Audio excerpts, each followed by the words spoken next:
जय हिंद साथियों, यादव सरकार यूट्यूब चैनल पर आप सभी का स्वागत है।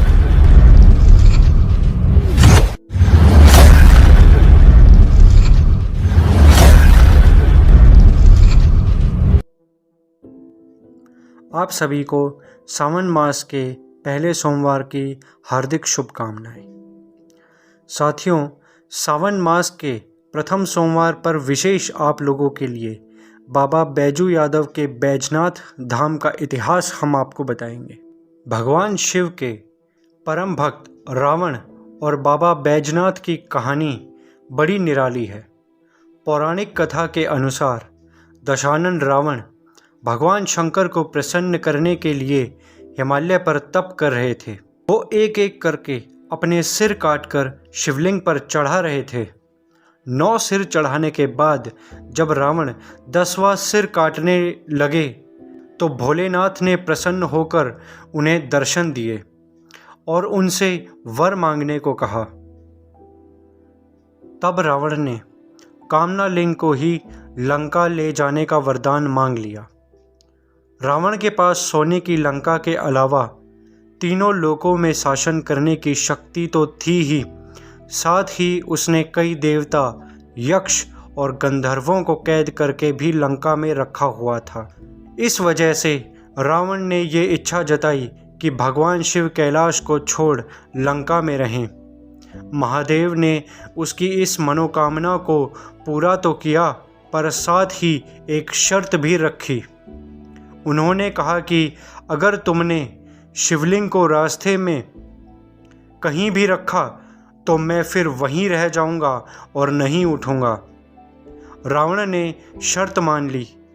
इधर भगवान शिव की कैलाश छोड़ने की बात सुनते ही सभी देवता चिंतित हो गए।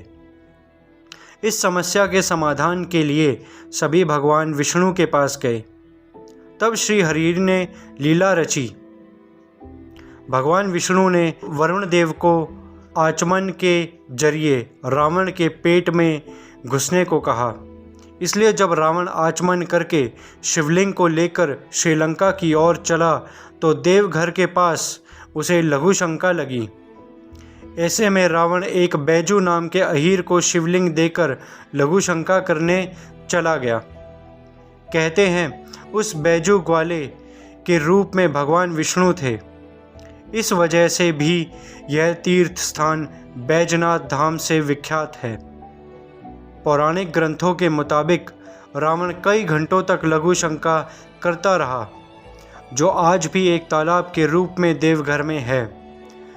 जैसे जैसे रावण देरी कर रहा था वैसे वैसे शिवलिंग का भार बढ़ते जा रहा था।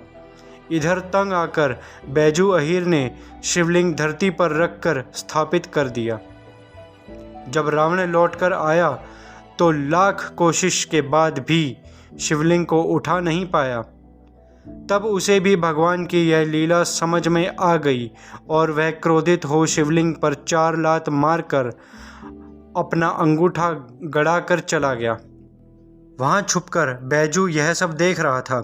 उसे लगा बाबा जी की भक्ति करने का यही तरीका है। तब से बैजू की दिनचर्या बन गई। वह रोज शिवलिंग पर 4 लाठी मारता, फिर अंगूठे से शिवलिंग को दबाकर महादेव की भक्ति में लीन हो जाता। एक दिन बैजू को बहुत भूख लगी थी।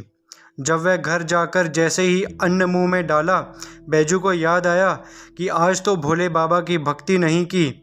तो बैजू अपना भोजन छोड़कर लाठी लेकर दौड़ा दौड़ा जाता है। इस बार जैसे ही शिवलिंग पर प्रहार कर रहा होता है, साक्षात महादेव प्रकट हो जाते हैं।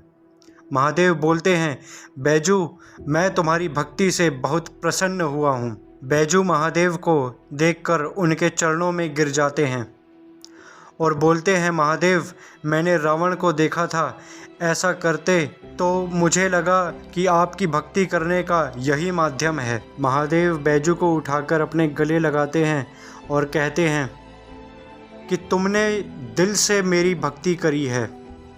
आज से दुनिया तुम्हें मेरा सबसे बड़ा भक्त मानेगी। मेरे नाम से पहले तुम्हारा नाम लिया जाएगा और यह स्थान बाबा बैजनाथ धाम के नाम से प्रसिद्ध होगा। जो भी भक्त सच्चे दिल से यहाँ आकर पूजा करेगा उसकी मनोकामना जरूर पूरी होगी। उसके बाद ब्रह्मा विष्णु आदि देवताओं ने आकर उस शिवलिंग की पूजा की। शिवजी का दर्शन होते ही सभी देवी देवताओं ने शिवलिंग की उसी स्थान पर स्थापना कर दी और शिव स्तुति करके वापस स्वर्ग को चले गए। तभी से महादेव कामनालिंग के रूप में देवघर विराजित है। इस मंदिर में महाशिवरात्रि और सावन में सर्वप्रथम जलाभिषेक करने की परंपरा यदुवंशियों की ही रही है। प्रथम जलाभिषेक यदुवंशी ही करते हैं, उसके बाद कोई और भक्त कर सकता है। जय बाबा बैजनाथ, जय श्री कृष्ण, जय यदुवंश। साथियों, यदुवंश से जुड़ी हुई ऐसी ही और रोचक कहानियाँ जानने के लिए हमारे चैनल को सब्सक्राइब करें और सभी वीडियोस को लाइक और शेयर करें। धन्यवाद।